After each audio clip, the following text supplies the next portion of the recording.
This week on the Angus Report, we learn about the beef consumer, get a market report from Certified Angus Beef, learn about the upcoming I Am Angus documentary, and we meet Michael Cropp, a passionate meat science PhD student and Angus success story. This is the Angus Report. Hello and welcome to the Angus Report. I'm Katie Holdener. No matter where your operation lies on the supply chain, the goal is for consumers to check out with beef in their carts at the grocery store. Megan Webb, a beef production systems extension specialist at the University of Minnesota, discusses what beef products are preferred among beef consumers.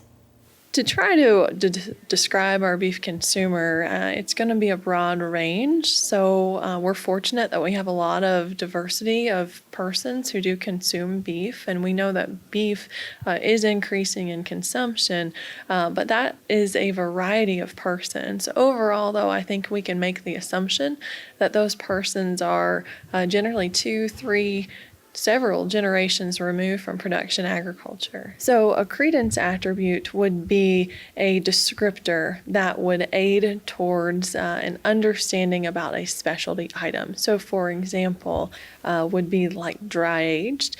We're seeing that the demand for credence attributes is increasing, and historically those have really been in raising information. So we've seen things from grass-fed beef to grain-fed, pasture-raised, different types of management systems. Webb says cattlemen across the country should strive to balance economical, environmental, and social demands of consumers. Our producers in the beef industry do have to make decisions around sustainability, and when we think about quantifying what that is, it's really the economical component, okay, to ensure their longevity of their operation and the next generation on their ranch or practice. And then we get into the environmental aspect. You know, they certainly have to make sure they're taking care and preserving their resources again for that longevity. And then the social aspect. You know, they are focused on who their customer, their clientele is. As we grow with the demand for beef, we've got to make sure that we are socially and reasonably meeting those demands and what those opportunities present. And so it's that balance of those three aspects when we look at the future for beef sustainability. The USDA Food Safety Inspection Service requires standard information to be displayed on labels. But outside of those parameters are where the opportunity for a boxed beef program lies. Some of those are the product name, the inspection legend, which the inspection legend is a signal to the customer that that product has been inspected for food safety, either at a state or federally inspected meat facility. And with that legend, they know that that product is safe to eat. And there's also traceability there, and simply the establishment number that's placed on the inspection legend. Also, we have the ingredient statement that's going to list the priority of items if there's more than one item within that meat sample. And we see food safety handling guidance as well as allergens, if I can back up for a second. If any of those are in existence for particularly our processed meat items, those would need to be listed in our ingredient statement, but whole muscle cut, certainly not a worry. Knowing your customer identifies your target audience. We've been able to identify that there are differences in consumer preference, and we've found that overall our customers tend to prefer beef that has a greater proportion of lipid, and we translate that to marbling or simply the white flecks of fat that we see on a meat steak, a whole muscle cut, for example. And I think the really positive aspect of all of this is we've been able to determine the proportion of preference for dry age and even grass-fed beef. And we're finding that, you know, there is a 5% preference for our imported grass-fed. There's a 7% preference for our are domestic grass-fed. And I think that really speaks to some of the opportunities for these different production systems and the people that are filling in those gaps and doing those. I think that's exciting to be able to depict who's preferring that. And I think that gives us some marketing insight of who our target customer should be and how we should handle maybe marketing those specific products. Stay tuned to hear from our friends at CAB with the Market Report. We'll be back with the Angus Report after a break.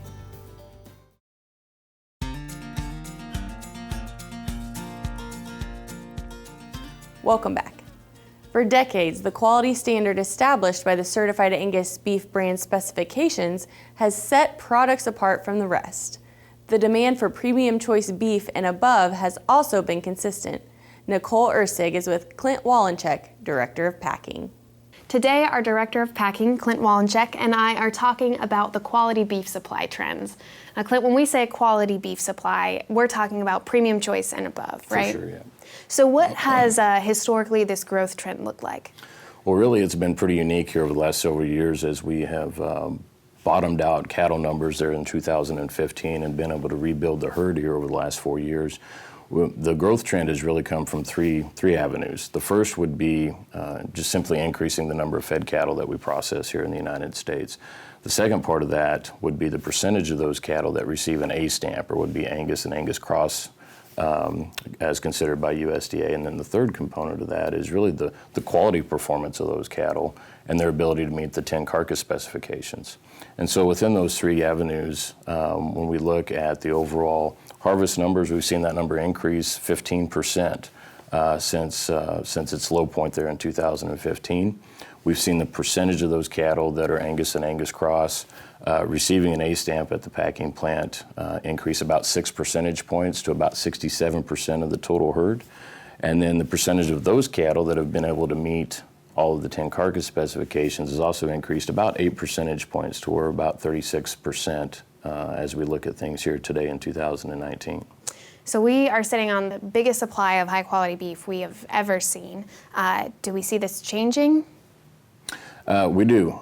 Here in the shorter term, closer in, from a fed harvest standpoint, we do see that number start to level off this year, 2019. We expect it to fall just a little over 26 million head, 26.1, 26.2. And so that's a growth rate of about 1.5%, which is more typical of probably what we'd expect to see in a standard cattle cycle. As far as the percent black, a very similar trend. Actually, we'll probably land with 2019 falling relatively even with 2018 on the percentage of those cattle that are receiving an A stamp. And then as far as the CAB acceptance rate, that's probably where we still maintain a little bit of momentum as we're realizing the increased use of those quality genetics and so forth. But again, at the same time, still starting to see that level off. Instead of seeing 2 and 3 percentage point jumps year over year, that probably moderates more 1 to 2 percentage point jumps moving forward. So how have consumers reacted to this big spike in demand, and will we see any changes with that? It's honestly, it's been really amazing and quite a bit of fun to see that response take place. You know, when we look at the Certified Angus Beef brand sales here over the last 4 years, it was about a 45% increase over that time frame. That's across all brand sales. When we dive down and look specifically at the Certified Angus Beef brand Prime brand extension, the demand for that product has actually increased 200%. And so it's been a lot of fun, again, to see that take place. Even when we look at commodity beef, more and more we start to see different retail accounts and so forth that have switched, traditionally been select customers, to change that beef offering to USDA choice. That's exciting.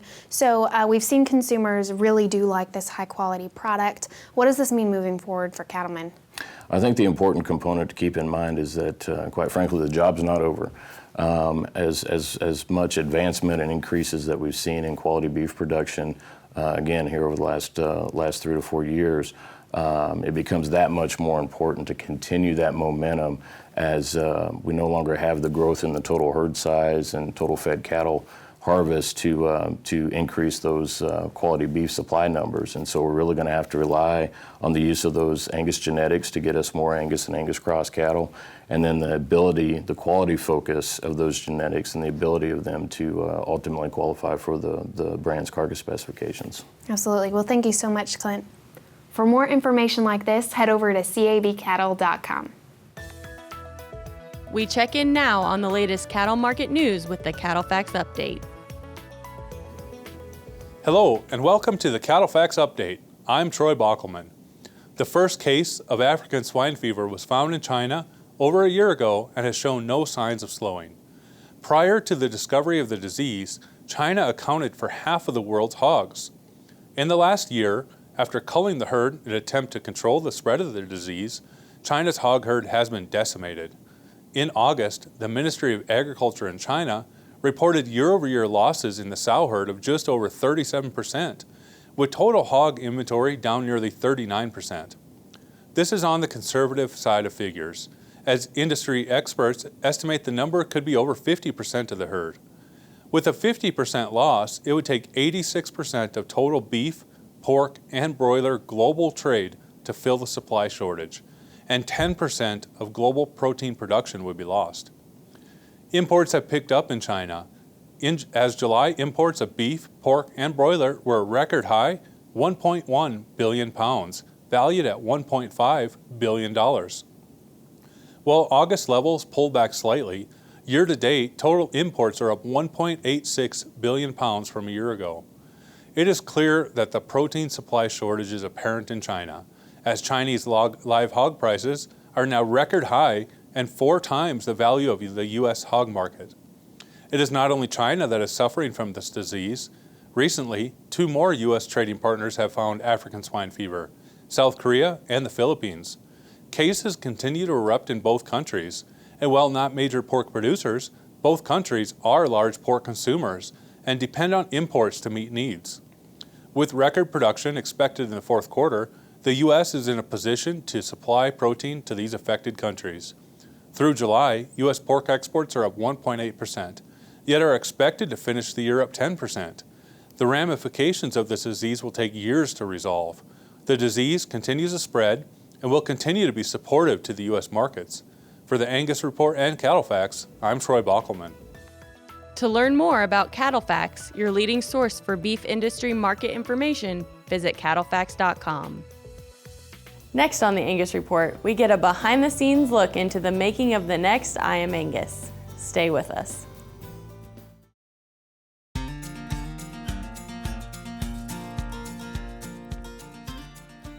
Wildorado Cattle Company, a high school student-led registered Angus seed stock operation, empowers future leaders through agricultural education and student engagement. Get a look behind the scenes with Josh Comden-Ellis, American Angus Association Video Production Director, about the making of the I Am Angus documentary, Wildorado. This year, the I Am Angus film we're producing is called Wildorado, and a lot of people are like, what is Wildorado? Well, Wildorado is the name of a small town in the Texas Panhandle, and it's just got an amazing story that's all centered around Angus cattle.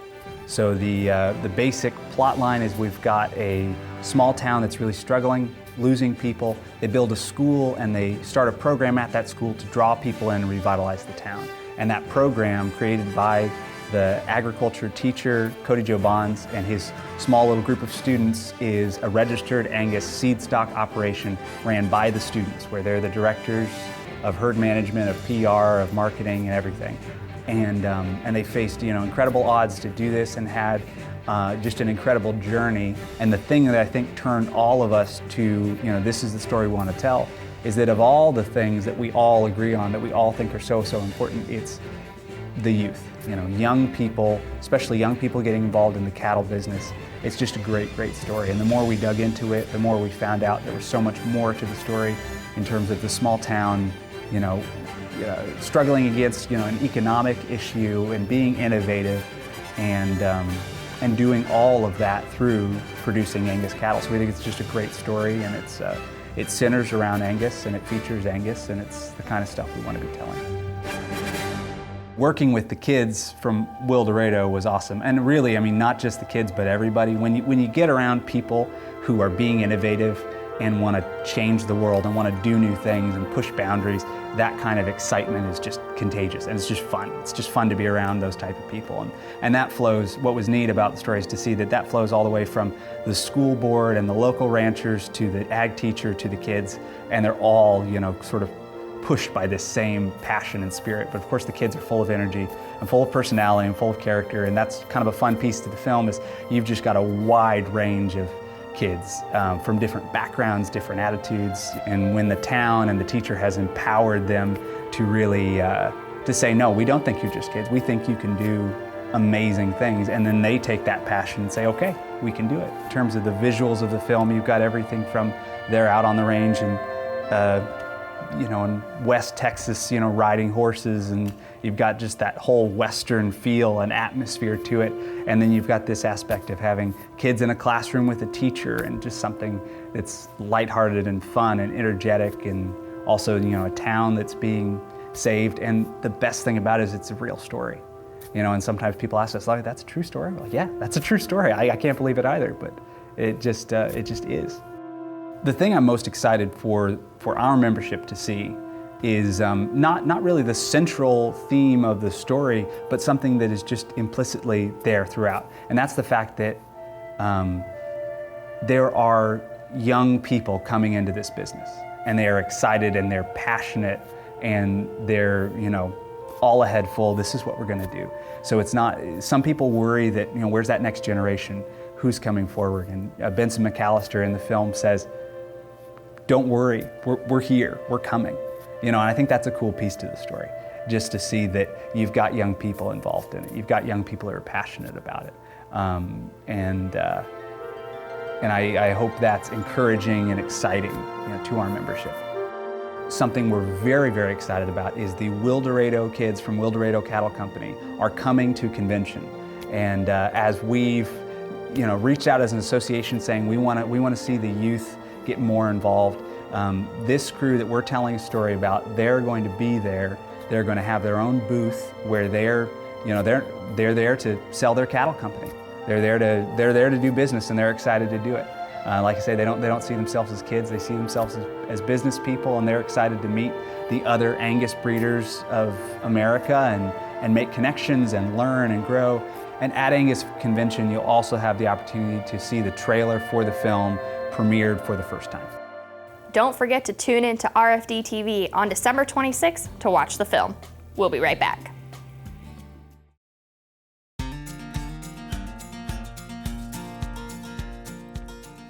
Welcome back to the Angus Report. Michael Cropp's story with the Angus breed began on his family's farm in Maryland. Now a PhD student and extension program specialist at Iowa State University, Cropp attributes his opportunities to the support from the Angus Foundation through scholarships and junior programs.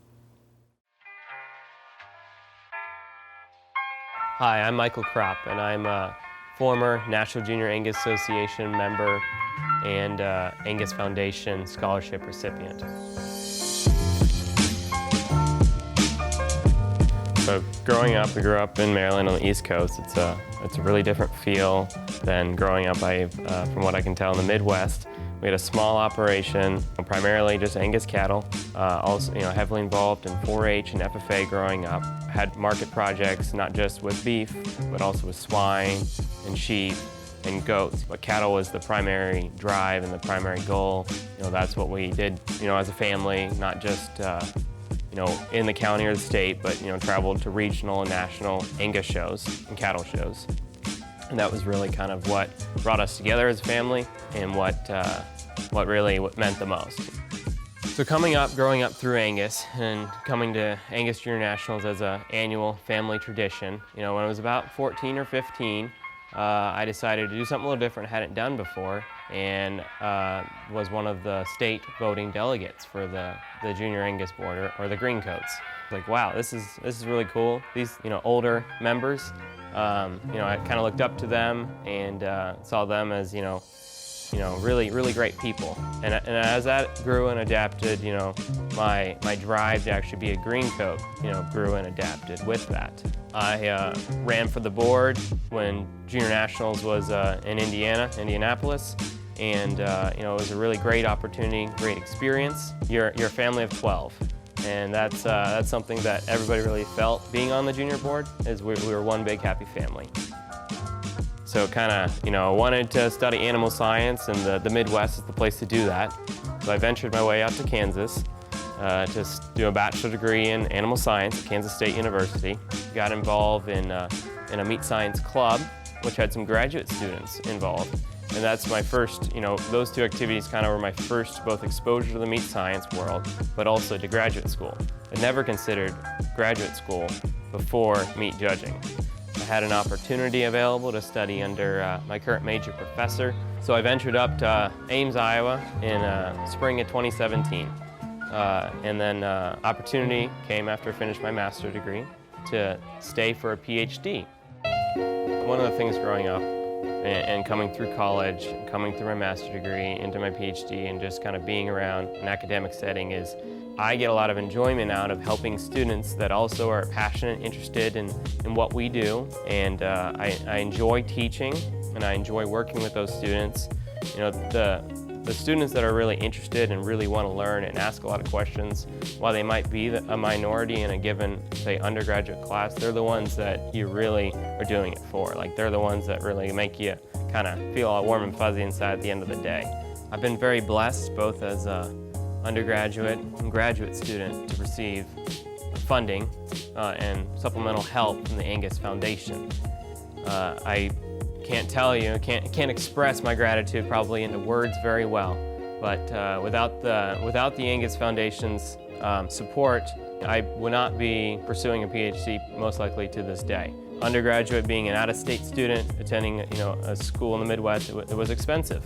So the Angus Foundation helped supplement and offset some of that cost for me, being an undergraduate. So I'm forever blessed and thankful for the Foundation's support of me, seeing value in me, growing me as a person in terms of a leader through my education. So I can see that there's a whole another generation of kids in the Junior Angus Association that I would like to have that same gift and opportunity that I had growing up, because I've now seen the value of how great it was to have that support and have those opportunities, have the Angus Foundation helping, whether it's sending a student to a lead conference, whether it's helping support a new contest or activity, whether it's a scholarship, whether it's a travel stipend. Those activities and outreach programs the Angus Foundation has historically done is really influential for that student, that member, to take advantage of that opportunity, and they get so much out of it. So the Angus Foundation is really influential and a monumental milestone of the Angus Association, the Junior Angus Association, for promoting the next generation of Angus leaders.